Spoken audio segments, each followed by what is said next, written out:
আসসালামু আলাইকুম। ফাজালে সাদাকাত হইতে পড়েছে। এইজন্য অনেক হাদিসে অধিক পরিমাণে এই বিষয়টি বর্ণিত হইয়াছে যে, হুজুর সাল্লাম এবং সমস্ত আম্বিয়া কেরাম যখনই কোনো প্রয়োজনের সম্মুখীন হইতেন, তখনই তারা নামাজের দিকে মনোযোগী হইতেন। এই হাদিসের মধ্যে বান্দার পক্ষ হইতে আল্লাহ তাআলার প্রশংসা ও গুণাবলী বর্ণনার পর সাহায্য চাওয়া হয়। আর আল্লাহ তাআলার পক্ষ হইতে কবুলের ওয়াদা রহিয়াছে। বহু হাদিসে সূরা ফাতিহা তাফসীরে উহা স্পষ্ট বর্ণিত হইয়াছে। এইজন্য যখন নামাজের জন্য আহ্বান করা অর্থাৎ আযান দেওয়া হয়, তখন একদিকে যেমন নামাজের জন্য আজ বলা হয়, তেমনি সাথে, সাথে এই ঘোষণা করা হয় যে সফলতার দিকে আসো। অর্থাৎ উভয় জাহানের কামিয়াবির জন্য আসো। উহার সমর্থনে অনেক হাদিস মওজুদ রহিয়াছে। আর নামাজের দ্বারা যেহেতু উভয় জাহানের সফলতা ও কামিয়াবি মনিবের দরবার হইতে লাভ হয়, সেহেতু দিন ও দুনিয়া উভয়টি দান করা হইল।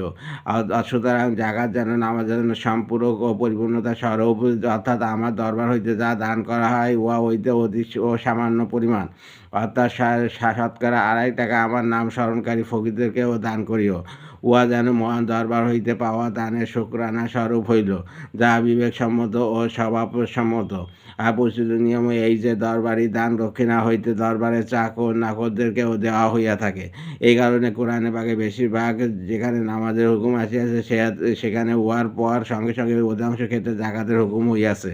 অর্থাৎ নামাজের মাধ্যমে আমার নিকট হইতে চাইয়া লও, অথবা যা পাও উহা হইতে সামান্য পরিমাণ আমার নাম স্মরণকারীদেরকে দান করো। আর উপরি এই যে এই সামান্য পরিমাণ আদায় করার মধ্যে পৃথক স্বভাব রহিয়াছে এবং প্রচুর পুরস্কারের ওয়াদাও রহিয়াছে।